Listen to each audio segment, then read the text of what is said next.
pledge allegiance to the flag of the United States of America and to the republic for which it stands, one nation, under God, indivisible, with liberty and justice for all.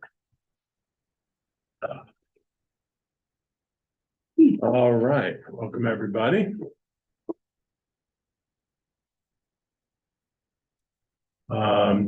First is the consent agenda. Anything anyone wants completely pulled? Do I have a motion to approve? So moved. Do I have a second? I'll second. Anything anyone wants to discuss? I have one question. Go ahead. Okay. Make sure I have the right number. Number 8.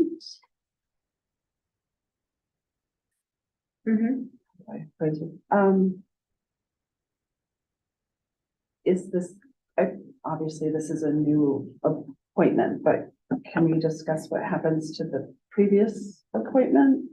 Like the current appointment that that person has? Or is that executive? Well, we have a- the work, not Well, the person. right. Is the question about the work or the person? Well, of the FTE, I suppose, because this is a 1.0, but the current, But is your question about the person themselves, like, you know, what's their quality? I just want to make sure that we have everything covered. Okay, it's about the position. That's Yeah, fine. yeah. So, say again? Okay, so Sorry. the current position that that person holds is for a 0.5 FTE. Mhm. And is So as that, it stands right now, that's actually not going to be the vacancy. So if the music program is going to be divided differently. So that is actually not where the vacancy will be after this appointment. So she's going to maintain her Olden band okay, and I believe do 6, 7, and 8 general music, and we'll Okay. be looking for a vocal teacher. Well, we are looking for a vocal teacher. got it. Okay, so I just want to make sure that this isn't That's- becoming a 1.5 Yeah. FTE if she were to still do. Well, she can. do Well, that, exactly. Physically, that's not Right. possible to be in all Right. those places. Right, exactly. So it's really just essentially becoming a 1.0 FTE, but the coverage is the Alden position and the general music for the middle school. Okay, okay. So then we'll be searching for Mhm, high school, mhm. Well, middle and high. middle and high vocal. Mhm. Okay. Okay. Yep. Mhm. Anyone else? That was my question too. Okay. Oh, All right, all in favor? Aye. Any against? Okay, very good. Are you here to present? Cause I didn't, there's a bunch of other stuff on the agenda and I didn't want to keep them out late. Yeah, No, we're just here to listen and see Oh. what you guys had to say about it and, you know, okay, we're here to particularly, unless you needed some information. oh, no, we're then just, you we're know, here if you have any questions Okay. or, you know. very good. All right, board president, vice president. We have we got most or if not all of the information about the firefighter, first responder tax break, whatever they call that. Exemption. I asked Cheryl and Elliot to come, you know, prepared to talk about it. We still haven't made a decision whether we're gonna do it. Only 1 out of 11 school districts in the area are doing it so far. Not sure why though. So were you ready to? Okay, so it's attached to the agenda. So Perry already touched on a little bit of that. There's only one district in the county that's participating right now in the volunteer firefighter EMT school tax exemption. The exemption is based on assessed value, not on income like other exemptions. And there are 11 towns in the county participating. They're all offering 10% to their volunteers. All are offering the life and surviving spouse options, and the years of service for eligibility varies throughout all the towns. What the board would have to be deciding on is the percentage, and you can choose a percentage up to 10%. And like I said, everybody else is doing the 10%. The qualifying years of service, you can choose 2 to 5. That's all over the place based on those who are currently offering. And then you would decide on whether or not you want to grant the exemption for life to volunteers with 20 years or more of active service, as long as they still live within the district. You have the choice to offer the exemption to the surviving spouse of a volunteer who, if they were killed in the line of duty. And you could grant exemption to a surviving spouse of a member who accrued at least 20 years of active service and was receiving the exemption while still alive. Okay. So those are all of the things that, if you chose that you wanted to participate, these are all of the things that you would have to take action on. Okay. And then we did receive, I reached out to everybody within our district, and we have a total of 47 reported volunteers. And if we were to decide that we wanted to take action for the 2024 tax bills, we would have to get it to the county and the towns in the beginning of January. So they have time to put those numbers together because they have to apply by March 1st. So, And the numbers are total, like, these are the number of people that are either, they're eligible or not, or are these the people that would be eligible? these are the people who would be eligible. Okay. Yeah. And if I remember it, there's a, if you take this exemption, you can't take that exemption. Right. Which one is that? Yes, so if they take the exemption on when they're filing their income taxes, they cannot take this exemption. So you have to choose one or the other. And I believe that income tax exemption was $200, I want to say. I think it was like 100 or 200. I think 200, but we can look that up, but really that's for people to decide. Yeah. How that works out for them. Do we know what the average would be if we say the 10%, what the number that would be? Yeah, you want me to put up, Yeah. right, so I ran the numbers, Cheryl gave me the data and we kind of just crunched it, so I put it up here just to show what we did, so basically we calculated, I applied the 47 folks to the municipalities that they live in. We looked at all the parcels, the taxable assessed value of the land, we figured out an average, so this isn't person specific, this is based on the average tax bill and the average parcel size, and the levy for those municipalities. If everyone eligible took the exemption, this is the two columns that really matter most to us. For Unionville, the average potential tax savings per volunteer firefighter would be $543. It would shift an increase of taxes of $4.15 to the rest of the taxpayers in that municipality. And the same carries through. So $786 for Millbrook firefighters, shifting the tax, again, because the levy's the levy, right? So if I'm saving $1, everybody else has to contribute to cover that dollar. So to cover the $786.22 would be a $12 increase on average per parcel owner in Millbrook or Washington. And for Clinton, it's $443, and the offset would be $7.27 on average per parcel. And it would go by town, it wouldn't go by the whole district? It goes by town because every town is levied individually. There's an equalization rate that's in play. So when we levy our taxes, we set the levy, like when we collectively approve the budget and you folks approve the budget that we propose, we say it's round numbers, 26 million. Then the state tells us how to portion that out based on number of parcels, total assessed value, and what they assign as an equalization rate that's compiled based essentially on when the last time they assessed value was. So there's a whole big formulaic spreadsheet for that.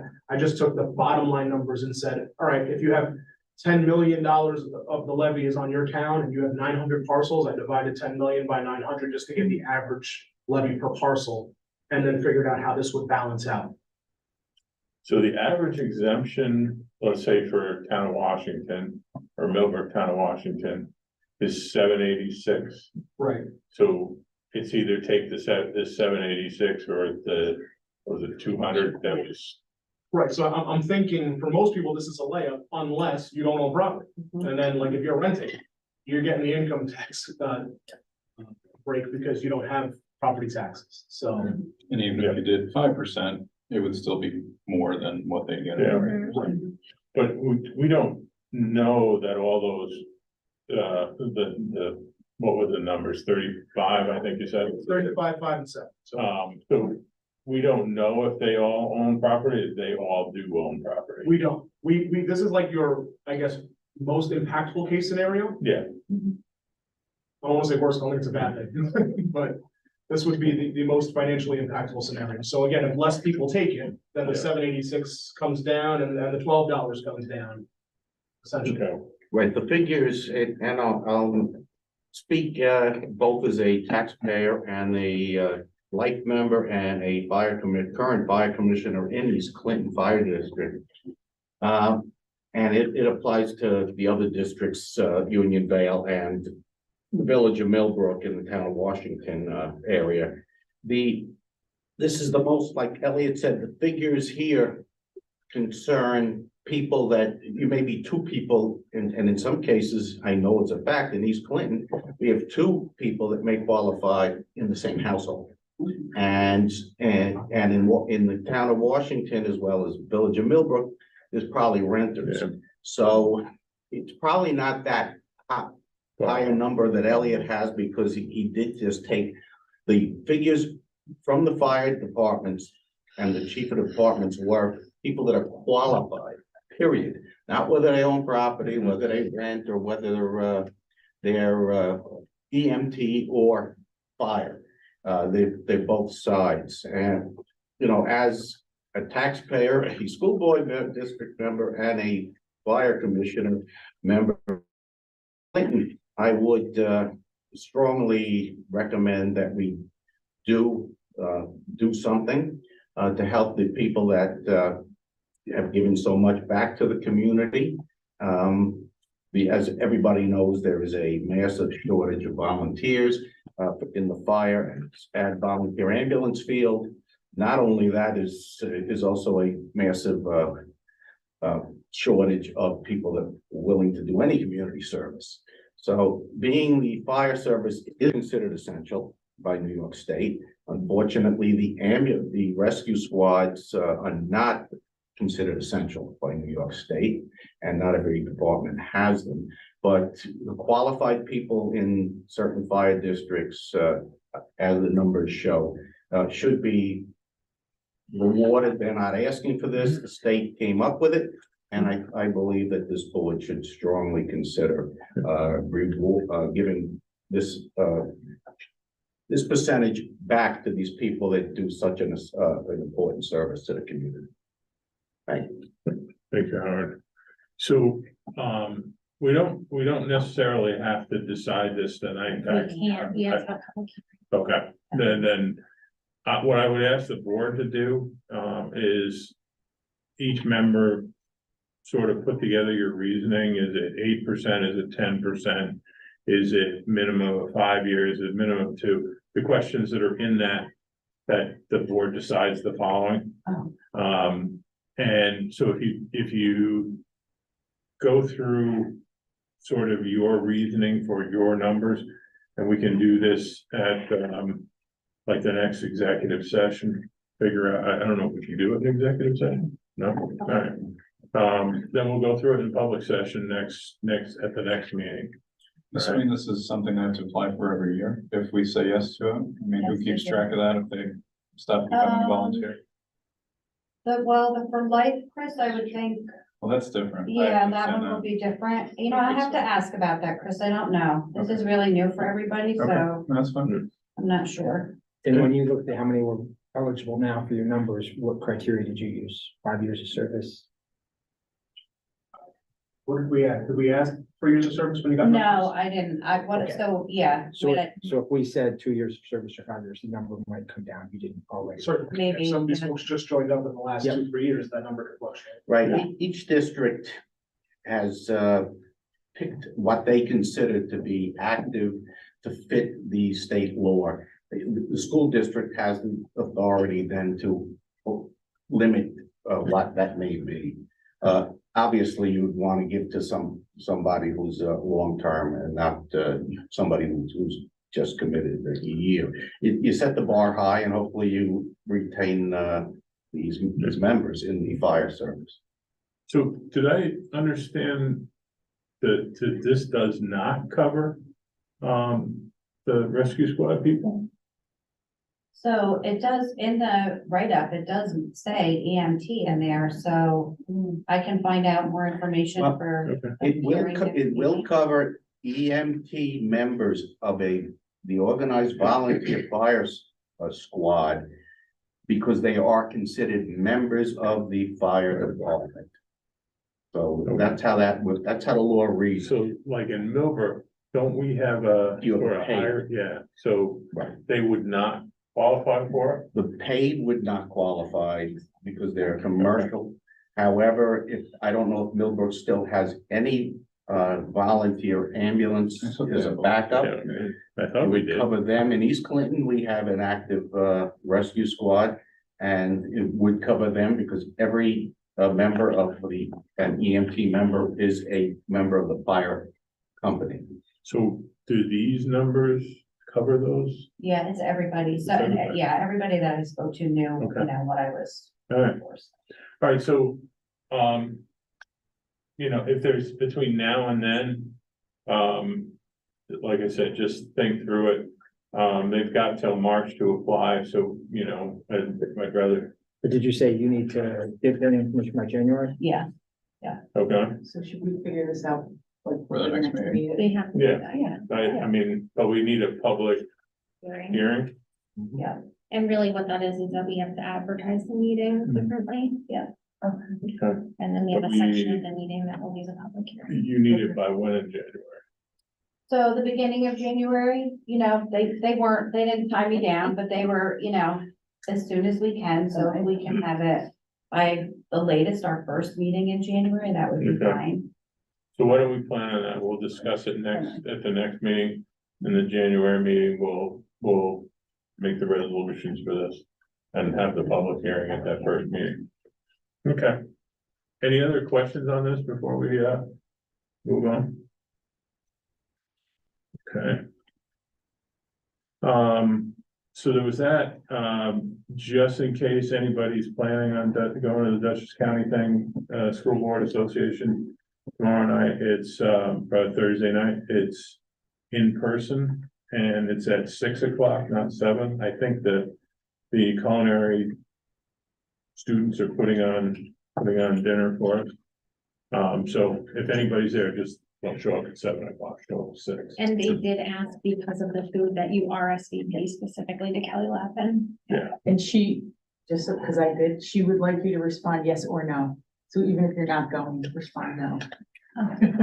If you can. Did everybody respond yes or no? She said I wasn't. Yeah, thanks. Yes, but I didn't think everybody knew it because I. Thank you. Would- Yeah. All right. I will.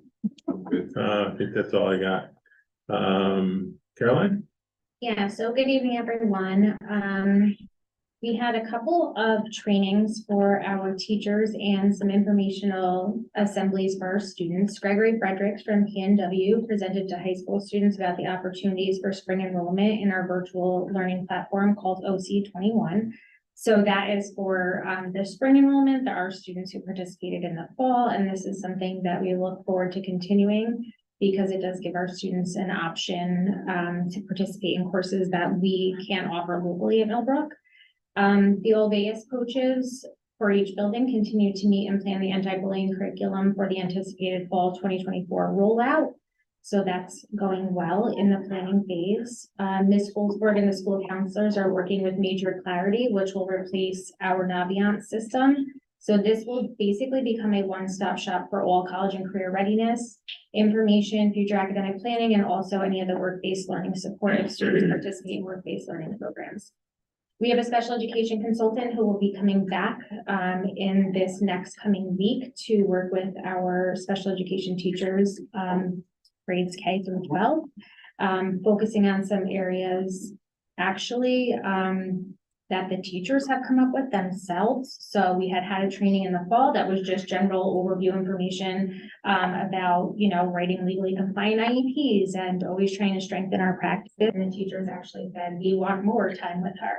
So she's going to come back and work with them. So that's really great that we can provide something that they are seeking. Hour of code will take place for all middle school students by grade level. So in grade level sets, they will have an opportunity to explore coding and work, I believe, with Mr. Miller. I believe he's the one who's doing it. So he actually has a coding class this year, and it's absolutely adorable to see these students create. I don't even know what you would call them. I guess they're like gifts or whatever that they move, and they're coding it. So they were doing ones for like fall apple trees. So they were actually able to like move the apples, have an apple fall.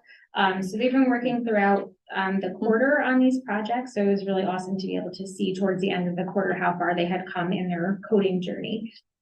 Alden Place practiced their lockdown drill this past Friday. So across the district, we are compliant with all the drills that were required by December 1st.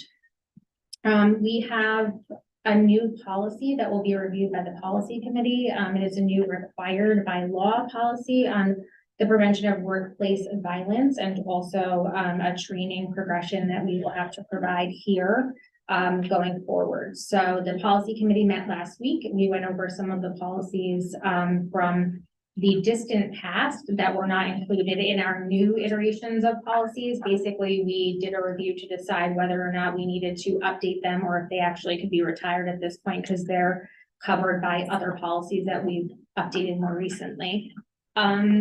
So tomorrow we will be meeting about workplace violence and other topics. Millbrook Middle School teacher Kelly Tomasula was named the first responder of the month. So congratulations to Kelly. That's really exciting. She actually is one of those volunteer fire persons. So, so she's a local hero that we celebrate what she does in the classroom, but also what she does for our community. Last meeting, there was a concern that was shared about religious expression on the volleyball trip, and we were able to do some fact finding, and what we found was that unfortunately the story was conveyed incorrectly. So the student had relayed to their grandma that they were not able to go to church because of volleyball, that they had been away at the tournament. Grandma misunderstood that she wasn't allowed to go and had told the pastor at the church that. And so, you know, there was a mention of it at the weekend masses. So we have reached out, Dr. Watkins reached out and spoke to him and just said, you know, in the future, can we have a dialogue and make sure these things are accurate before that's what's told to the whole community? So he said he would be happy to correct that. And we also wanted to publicly correct it. Sean Stoliker is, you know, a fabulous coach. He does great things for kids, and he was horrified that anybody would believe that he would keep a child from, you know, going to mass because of a volleyball game. So he was happy to know that that was being corrected in the community, but also from the Board of Education as well. The Millbrook Middle School Kindness Club is showing how they can light up the world this month by doing all things that are kind and identifying those things and putting them up on their banner.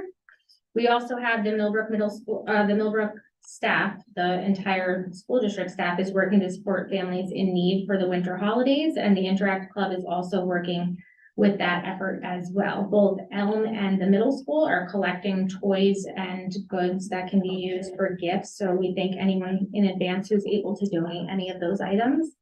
Grace Smithhouse did a faculty presentation on the impact of adverse childhood experiences on our youth. And Ms. Holdsworth was previewing the Dutchess County Safe Harbor Program for the prevention of human trafficking with the potential of bringing that program here to Millbrook. I have a list of upcoming events there for the Board of Education. Tomorrow we have the Alden Band and Chorus concert. And then Friday we have the winter pageant for Elm Drive. That's during the day at the high school. And then we also have the Harlem Wizards basketball game in the evening on Friday. If you have not bought your tickets yet, please go online and do that because they actually will be more expensive at the door if anyone out there is interested in attending. And we have a wellness committee meeting coming up on Thursday. So if anyone is interested in joining the wellness committee, you can contact Ms. Holdsworth in Student Services. And that is all I have. Very good. Questions for Caroline? I have one question. Not to talk about details of the specific religious expression concern, but if a student, I guess my question is, what is our current procedure if the student were requesting to take part in something during a field trip or Yeah, a sport? so What if the families know?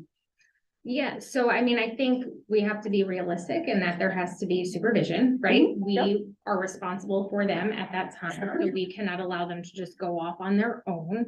But in the case where there was a parent or responsible adult with parental permission in writing that could take this person, they would allow for that. And actually, when I spoke to Al Hamill, our athletic director, he said, if a student wanted to go to mass, I would have taken them. Like nobody actually asked us. In this particular case, but you know, we would be able to make accommodations. I think the most important thing would be the communication up front, right? So we could plan for something like that because it's kind of hard to make those adjustments on the fly when you have a limited number of adults who are responsible for, you know, a whole team of students or a whole, you know, class or whatever it is. But communication would be the biggest thing. Everybody good? Thank you, Caroline. For sure. Elliot? Good evening. Before I get into the business and numbers things, I wanted to welcome our guest, Jaden Loyal, here today. Jaden's proposed a Eagle Scout project at Alden Elementary School, which is gonna be really cool. Jaden is going to be working with his Eagle Scout team to resurface the play area, the basketball court area at the top of the hill behind Alden Place Elementary School. And really make it something that can be usable both academically and for the community. So we're in the final stages of the draft process for Jaden's proposal. He'll be transmitting that to me electronically. I will get it to Ms. Sprague to get it on our next board agenda for formal action. But we did want to just share tonight what we're looking at. We've had a few meetings at the school. We've walked with Dr. Watkins and I have looked at it with Mr. Lipka. Mr. Mullins has been part of those conversations as well as Mr. Tompkins. So there's a lot of excitement to help support Jaden's efforts. We're going to be Mr. Tompkins specifically was looking at, you know, how to help him paint the lines and really work with Mr. Funk on what we can use it for PE. We talked to Mr. Lipka about how we can set it up for multiple purposes, whether it's building evacuation drills, assembly points for our classroom students to be able to take attendance and do our drills up there, as well as PE classes, outdoor learning, and then like community use. So I think it's a pretty cool project. I think the board's gonna be excited to see the plans once they're put into place. And hopefully in the spring, we'll be able to enjoy it, or spring or the summer, right, whenever we get it done. So thank you, Jaden. Yeah, he's like summer, like, he's got to finish the school year. I'm here all the time, but he actually has to go to school and I'm here, so yeah, over the summer would be great. And then you know, by next fall, our kids will be able to really enjoy a new updated play space. So it's gonna be very exciting. So I just wanted to touch on that before I get into That's the. awesome. Jaden, do you want to say a few words? Tell us like when you think you're gonna start, when you think you'll get your Eagle? So I need to, you know, get the proposal approved by the school. Mhm. And then once it's approved by the school, I can go to the BSA organization and I have to, you know, get it approved by my Scoutmaster, and then I have to. So then once the proposal is approved by council, then I actually start to plan and fundraise for the project. And I'm planning to do that all through the spring. At the end of the school year, I'm planning to start the project. It's not a very long project, it just takes a lot of planning, so For sure. I'm looking to have it done by the end of the summer. It's awesome. Very good. I can't say enough about the Eagle program. You'll be amazed the minute you get your Eagle. Suddenly there's congressmen writing you letters of, you're getting invitations to visit West Point and Annapolis. It's just, personally, I think it's the greatest thing is when people get their Eagle. So congratulations in advance of getting it. That'll be wonderful. And thanks for doing a lot of work with the school. And we appreciate all the effort. That's right. That's right. In fact, I think we have 4 Eagle projects for you to do. And he's a Rangers fan, so Hey, I he can- wants to get Rangers Yeah. fan. For sure. That's awesome. Very good. Thank you. Thank you, Jamie. Thank you, Jaden. Very good. So we'll talk about the rest of the things here in my report. I added some of the numbers. I know last meeting we talked about the Constellation Energy program and what the actual savings were. A few of our board members weren't here. We had some wonky weather stuff happening, so I just wanted to put the numbers into my report as a quick review and just again as a brief snapshot. Every single month in the year 22-23, the Constellation rate was less than what Central Hudson's rate for providing electricity was. And so whereas Central Hudson would have cost us $233,000 had we bought all of our electricity through them, we were able to purchase from Constellation largely renewable sourced energy between wind and solar, and we were able to get it for $97,000. So we realized over $135,000 in savings. So if anyone has any other questions about that, or wants to do a deeper dive, I'm more than happy to, walk you through the voluminous spreadsheets that we have. But our team, John and Nancy and our facilities works hard to document this, going backwards. And then prospectively, we're gonna be tracking it also, month to month, just to make sure that we're getting the best bang for our buck. And again, not just saving money, but also leveraging renewable energy. It's something that we're committed to as part of our strategic plan, and hopefully we'll be co-generating in the next few years as well. So that'll be something to look forward to. But just make sure that, and I know I say this every time, but just make sure that somehow these messages about us moving to renewable fuel, moving to, reduce water usage, all those things, reduce energy consumption, all those things are made apparent to our students. Because we really want them to be better human beings when they leave here. And knowing that their school district does this, I think is incredibly important. So at some point, I'd really like to hear, how we're doing that. Whether it's putting up displays and throwing, we just saved 200 trees or something, whatever it is. But something that makes it apparent we're not just accidentally tripping into energy savings. We're doing it because it makes sense. Okay. Thanks, Elliot. Right, Elliot, I just want to thank Mr. Garcia and his staff for coming up with these figures to show to the community that we just don't pick willy-nilly different companies other than Central Hudson in this case, that this was chosen because of being fiscally fiscally a steward to save taxpayer money.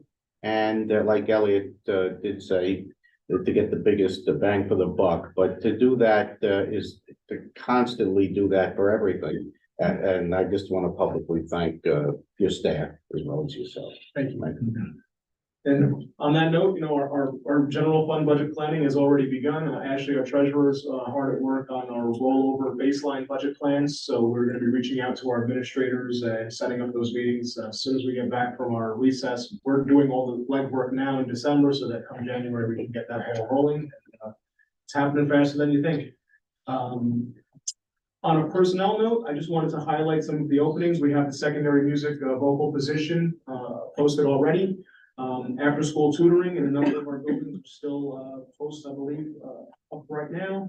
We have a secondary leave replacement for family and consumer sciences. We still need food service helpers, and we need all kinds of substitutes in instructional and non-instructional positions. So if anybody that's watching at home or anybody here knows any folks that are looking for just part-time work, a few hours a day, a few days a week, we need all the help we can get. There's certainly places we can have people work, no experience necessary. We will train you for what you need to do. And anybody's welcome to reach out to me or Danielle Leonardi, a personnel assistant. Feel free to contact us if there's any questions. We'd love to have some new folks join our team. In the facilities department, we've had some pretty intensive work being done on the control system at Millbrook High School. While it is our newest building, that control system is obsolete. We talked about that as part of our capital plan, is updating how that building operates mechanically. Mr. Mullins and his team have spent a large amount of time with our support contractors in trying to really get the system operational at a basic level. I think in the last couple of weeks, our number of heat complaints have gone almost down to zero. We're as John said earlier today, we don't see all the windows open at the high school anymore when you drive by, because that building was notoriously overheating and underheating and just fluctuating. Our folks, I want to give a thank you to Train Technologies, our EPC partners that are helping us plan our controls upgrades. They've offered to come in early, just to say that, hey, if we're gonna do this EPC work and we hope everything shakes out, let's just go ahead and start the work. If the EPC doesn't happen for any reason, we'll bill you for what we did, but they're helping us get ahead of the curve by just bringing their technicians in and trying to get our system to function in a way that John can manage manually, somewhat digitally, in the interim while we're working on our project plans. So I wanted to thank John and his crew and thank our friends at Train for helping us out. There were some questions in recent board meetings about what we're doing to manage our heating system. You know, we were proposing tens of millions of dollars in upgrades to our heating plants because they're in various stages of obsolescence and failure. And so the question did come up, well, what are we doing to make sure that we stay up and running and we stay warm every day? So the next section of my report, I won't get into a ton of detail here, but you can see what's there in front of you. You know, these the infrastructure in these buildings, it's not just the unit ventilators like the one behind you. It's not just the air handlers, but it's the actual pipes themselves, right? Our pipe work in a lot of our buildings are 50 to 60 years old. They're not designed to last that long. And so we've had leaks and failures in pieces throughout the buildings. We also have a control system that's really designed to operate on pressurized air in a lot of our buildings, like Elm Drive. And so those pneumatic lines, also 50 to 60 years old, have begun to fail, and they fail on. So as some of you may have noticed or heard, in some of our classrooms, the heat runs wild, and that happens when our control system is just, you know, if it's going to shut down, it's going to shut down in the on position so that we don't freeze the building out. And then we have to go in and manually modulate things. So I give John what we can't do digitally, John is doing manually. And that means that either John himself or one of his staff members is in at 5 a.m. every day, checking the building. Workers and maintenance workers are checking every single instructional space every day prior to staff and student arrival. So if there's a cold spot or a hot spot, we know about it before anybody else does. And that's all happening with the labor of our team. And I'll say they're learning a lot about HVAC systems, but it's very comforting to know that, you know, before I get here in the morning, before our teachers get here in the morning, someone's gone into every classroom, every learning space and made sure that everything's up and running the way it's supposed to. And if something's not running, John and his guys are deploying very quickly to resolve it or advise the principal if we need to move a room. We're putting together plans for, oh my God, this room is too hot, too cold, whatever. And what do we do? So that's the next phase of the process. You know, I talked about the pipe condition. John is personally inspecting every pipe tunnel at least once a week. So he's really taken ownership of the process. And I just, you know, I got to thank John a lot. He came to me with this analysis and said, you know, for a little bit of overtime, I can save us a ton of money in oil. I'm like, okay, well, if our guys are getting paid and they're getting educated on systems and process and they're making money and we're saving money, it's a win-win for everybody. So just really appreciate everything that's gone into that process. And I wanted to provide it to the board and the public kind of in just a brief bulletin flow of what's happening in that department and our heating systems.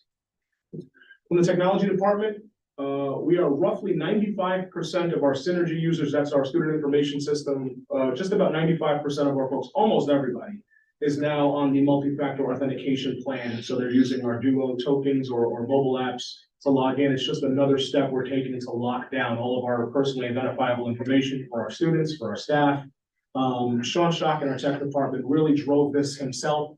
We don't have a lot of bodies down there, and this was a project that Sean took on personally. So I want to thank Sean publicly for making that happen and taking a lot of time to train a lot of people individually on how this works. So it seems kind of straightforward, but we have a lot of folks that this is very new to. And so Sean has taken time again to sit with each person that needed it individually, show them how the process works, get them up and running. So we're very excited about that. Just wanted to provide a reminder to our folks about Parent View. If you haven't signed up for Parent View yet, please contact the tech department or the main office staff in your building. They can send you an activation token. We cleaned up some of the data on enrollment, and I'd say between 50 and 52% at every single building of our parents are enrolled in Parent View. So that's a pretty good number. I'd like to think that that's almost every household represented, but we know that's not necessarily the case. So if you or your partner, spouse, or whoever have not signed up for Parent View, if at least one of you does, it will ease our ability to communicate with you and you with us and your teachers as well. So please reach out if you have any questions about Parent View. And then on the capital project front, we have two things to touch on today. So I did talk about the HVAC system at the gym, at the high school gym. And what we could not realize when we were doing our scope planning is that the high school gym is not actively cooled. So we were under the impression that, the chillers service the entire high school building. Not the case. The gymnasium is not cooled. It's challenging to present a message to the public that we're cooling everything and not cooling the biggest gym we have. So we've asked Trane to look into whether or not that can be lumped into the EPC program, where it would raise the bottom line number of our project scope, but not the taxpayer portion. More to come on that. We're trying to get that done. I do think it's important to consider. So I just wanted to be very transparent with everyone in this room and everybody that's watching. That it's just a minor miss, but we're gonna get it corrected and we're gonna get it added to the project. For the volume of work we're doing, it's a very large space that we want to be able to cool properly in the event that we ever need to host a public assembly or any sort of event in that space in the warm months. And the last thing on capital projects, the board did discuss at our last meeting options for the Elm Drive gazebo renovation and restoration.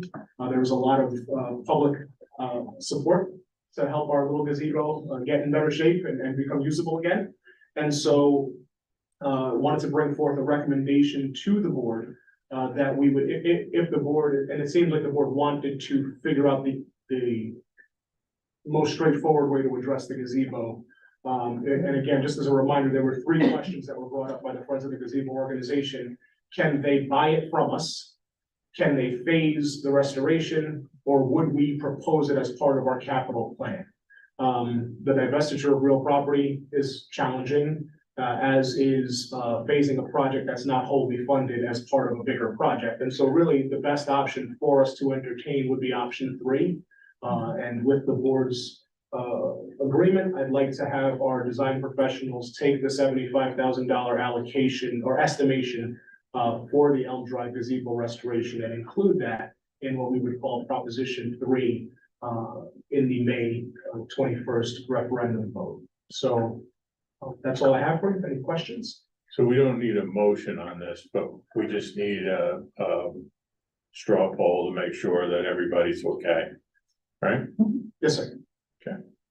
I might as well do that now. Okay. Starting with Dina, do you support putting this on the third piece? Howard? Yeah. David? Chris? Yeah? Yeah. Chris? Yeah. Yeah, for me too. Okay. Okay, so I will have our design professionals add the $75,000 estimation to Prop 3. And the only other thing that might change is if there's any dollars that we may have to put forward towards cooling the gym, I will bring that figure to the board just for full transparency. And then we can start putting our design materials and collateral together for our public presentations in January. Okay. Very good. Thanks, Elliot. All right. I know. Good to He go. likes it when I stare at him. Good afternoon, everyone. Just follow up on Mr. Garcia's thing. I really want to just thank, all the maintenance guys and custodial workers. Like Elliot said, they're here early in the morning and work. Every single classroom. Like you said, the pipes are getting old, they should have been changed, and as we've discovered leaks, we jump right on and get it fixed before the kids come in, so it's really great things guys are doing. Maintenance staff performed annual inspection and maintenance of all emergency lighting, no longer require external vendor services. We previously spending like $8,000 to $10,000, and we can inspect them ourselves and replace a battery or a light for cost of $50, $100 instead of paying a vendor to come out and check them all. We can service them ourselves, so that's really great. The guys stepped up doing that. We check them once a month. We go around and discover something's wrong. We take care of it right away. We installed the correct size stop signs when necessary throughout the 50 grounds. We had some small signs somebody put up there, like little tiny baby stop signs. So we placed all of them to the correct size. That was done. Winterized all window air conditioning units for the season. And as part of the safety initiative, the facilities department created and disseminated to all the main offices maps of each building indicating locations of all fire extinguishers and fire extinguishers. So if you walk by the general offices, you can see a map. And you know where the fire extinguishers are, you know where the push stations are, so that was never out there before, so that's really great. At the high school, we painted the new gate in the rear of the building, safety yellow. We installed a trap over by the cafeteria, so you can see around that turn now, so the kids, when they come out of that cafeteria door, you can look at the mirror to see the cars coming around that turn, so. That's what's done. We painted the girls' restroom school by the general office. We upgraded the locking mechanisms on the second floor, all gender restroom doors. At the middle school, we installed a new kiln in the art basement, which was a great job. The guys, it was too big to get in the door. So instead of paying the contract, we took it all apart, got it in the room, put it back together, and thing works like a charm. We also installed 2 new outlets in classroom 43 for educational purposes. They put the new Promethean boards and they had no power on the wall, which we wanted, so we had to run power to it, so that was taken care of. At Alden, we arranged trimming of the willow trees that were hanging over the roadway, and the buses were hitting. If you go to drive down towards Alden, and willow trees that were hanging down, we got them all trimmed and taken care of. We arranged to repair the significant leak, the whole steam returning heat line in the tunnel. It was actually flooded down in the tunnel. We jumped right in the tunnel and took care of it. The system from Bosey's and contractor. We were losing heat as part of the building because of that. So we jumped right on it, we know more educational things. The maintenance staff repaired the backflow preventer on the main water line. This used to be done by contractors. We do all that now in the house. At Old Drive, the maintenance staff relocated an on-and-off switch on the new event in 19 for UPS. We used to have to open up the unit event to get to the switch, and it was like, you needed tools and everything. Now we just diverted it to the outside of the unit, like a light switch, you can get on and off. So. We also painted the color lines on the playground blacktops. It's just the children to line up on the safety. I think that's about it. Any questions? Question? Thank you, John. Thank you. got it. Thank you. Thank you. All right. Amy? Sure. Okay, so thank you once again. I continue to highlight the great work that's happening with our communications specialist, Laura Pasheen from PNW BOCES. And in addition to all the wonderful highlights that you hear every 2 weeks at the board meeting, you don't have to wait that long because you can always follow us on our social media channels. She's done a wonderful job highlighting the events that you've heard Superintendent Hernandez talk about with being highlighted, that was posted. Harlem Wizards was recently posted. So it's just another outlet for us to communicate with our community in addition to our families. So we hope that you have the opportunity to check them out. I want to thank Mr. LeBarnway once again for connecting me with onsemi and facilitating some contacts for me. I did have the opportunity to speak with 2 colleagues from onsemi, and I can report that we made some really great progress. Our environmental committee our after-school club is going to be taking a tour of On Semi in the spring. That's usually when On Semi has them, the teams come from different schools. So both Ms. Wilson and Mr. Porter are excited. When they mentioned it to the students, they were really excited. So I can't wait to report back in the spring how that went.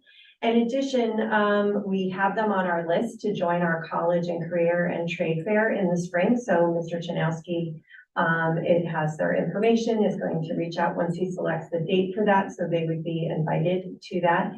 But even before that, I'm excited to report informally, we're going to schedule lunch and learn. So something a little bit more casual for the students to hear from both engineers and trades professionals to talk through like, hey, what does your job mean? What do you do? What kind of classes did you have to take? What was it like not going to college if you are in a trade? And just kind of feel comfortable to talk to someone. That's like the hardest part for our students and sometimes some of our adults to have those soft skills of asking questions. What's the right question to ask? So I feel like no matter what comes out of it, just for students, I hope it generates interest for them about a local company in our area that is interested in hiring our students, and particularly highlighting the fact that On Semi will hire students right out of high school and pay for them to go to Dutchess. So that's a wonderful way not to have that. So we want to really showcase that. And thank you once again for giving us that connection. I previously mentioned the collaboration that the district has with EAB and just wanted to provide some of the survey data that we put out on teacher morale. So in meeting with districts from across the nation, I'm on a group call with them. Our response rate is about with the rest of the districts. So even though 56% doesn't seem that high, some districts were at 30% return rate. So the survey is still open. If teachers, I officially said that I wanted the information back by the 27th so we could start looking at it. But if someone is still out there and is like, oh, I meant to do that, they could still put it in and I would have their feedback. And we did do separate surveys for both our teachers and our staff just to get a perspective from that. So again, the next level of the work, as we talked about, is really looking at those morale threats and identifying through focus groups what would be the target focus, because obviously from the experts and the research, it shows you wouldn't want to try to attack too many things at once because you wouldn't do it well. So what are the ones that are most, they can be most impactful to our district? So we will be continuing to look at that. And then this evening, I just wanted to thank everyone for approving our new PPS administrative assistant, Amanda Kessman. I've already texted her because she was super excited. She was nervous. She said she was on the edge of her seat waiting to see if she would get approved. And so she was so excited. I can't wait to welcome her. And I know she's really excited. Next time, tell us that at the beginning. Good, I was so excited. So she's going to be joining us on December 27th, and that'll give her a soft launch when the students and staff aren't here, but we can really focus in on her training and transitioning her from the medical field to the school field. But I feel like her enthusiasm and her interest and the hard skills that she's already demonstrated and learned will be a real asset to this very intensive position. So welcome to her. At the last meeting, we mentioned that Georgia Herring was working with our teachers. That occurred, and I wanted to come back with additional information as promised. So that that went really well. The teachers received that information really well. She shared the Dutchess County Historian's Office resources. She provided an overview of ancient documents, explained what History Day was, and gave teachers time to plan so that they can share this with their students. Students who do enter the competition do have the opportunity to earn prizes, including scholarships, and the competition will be held in February or March. So I know at the middle school, Mr. Gilroy is looking into working with the press room students on this so that, you know, the students that are taking that would have the opportunity to complete that. As you've already heard, and you'll continue to hear about Elm Drive's consultants have been coming, but also Alden Place had Megan Hargrave come back. She's going to be coming back in January and really looking at supporting our teachers with our new standards-based report card and looking at how our assessments, developing a common assessment, because now instead of being departmentalized or common branch, So how do we look as a grade level about our curriculum, but also how is it meeting our students' needs and what other supports may we need to put in place? And at both ends of the spectrum, students that are high achieving. We already mentioned the special education training that's happening and the OAS. So with that, are there any questions? Thanks, Amy. Thanks. Thank you. All right, where? This is where, like, we drag it out, just to, go ahead, Alicia. Okay, hello, everybody. It's really hard to believe that it's December in Elm Drive. It's crazy.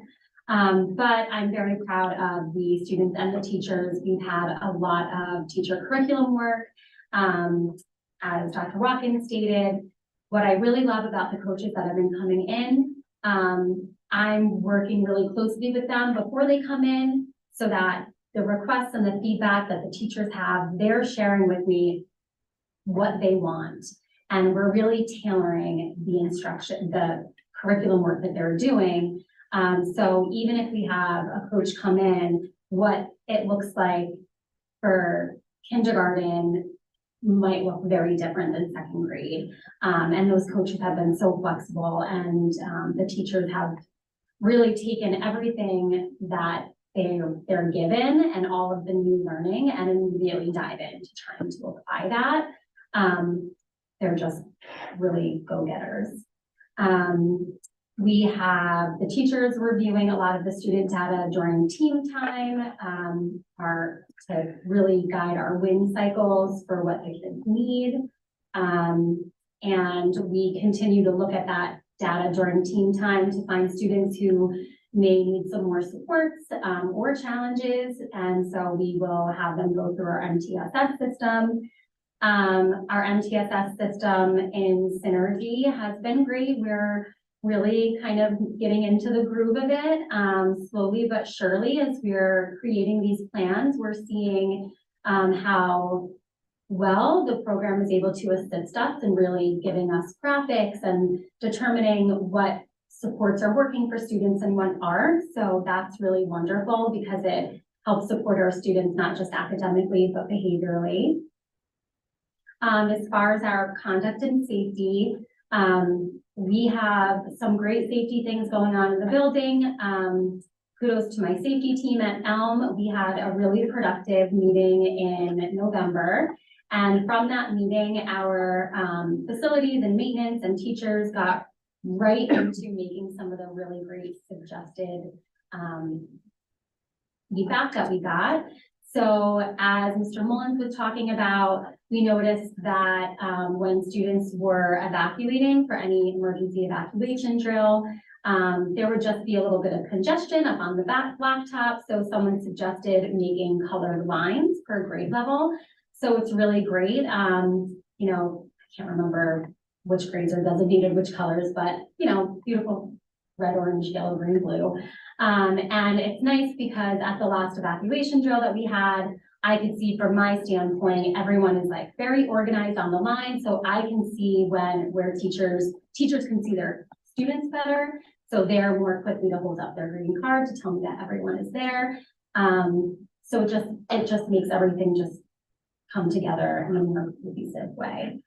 Another piece of feedback that was given, we recently had a hold in place, and we not knowing if it's a drill or the real thing, one of the pieces of feedback we had was to put hold in place cards on the back of every teacher door, and they are now there. So it's just white on one side, the other side is red and says hold in place, just to kind of signal like a visual saying that yes, we're still in a holding place, just in case you forgot. So I'm glad with all of the things that we've been doing with that. Some special highlights.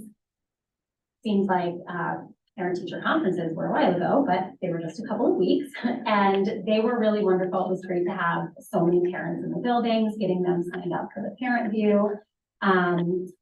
We had our November Blue Ribbon Blazer Assembly where we introduced gratitude, And so we really focused on that this month, with the holiday season here, and our toy drive taking place. It's a nice time to, talk about being grateful and thankful for the things that we do have, including things that are not tangible, not just gifts and the presents that we receive, like our Teenage Mutant Ninja Turtles, but each other and like being a family in Ellen Drive. Upcoming events, we have mindful movements that the kids just really enjoy. We have our PTO sponsored Parents Night Out. Reflecting a lot on feedback that we had from an after school event at Alden. I feel really good about the way that this will go smoothly, and I have a really great dismissal process hammered out so that we're not lining Elm Drive with cars. So that will take place next Wednesday. Our winter concert this Friday. We look forward to having parents there. And I can't remember how many annual snowflake runs at this point, but I think it's like 22. So Mr. Russell does an amazing job transforming our all-purpose room with a gazillion snowflakes. And it's always nice to see the kids run around. So great things happening there. And it's my wonderful Disneyland.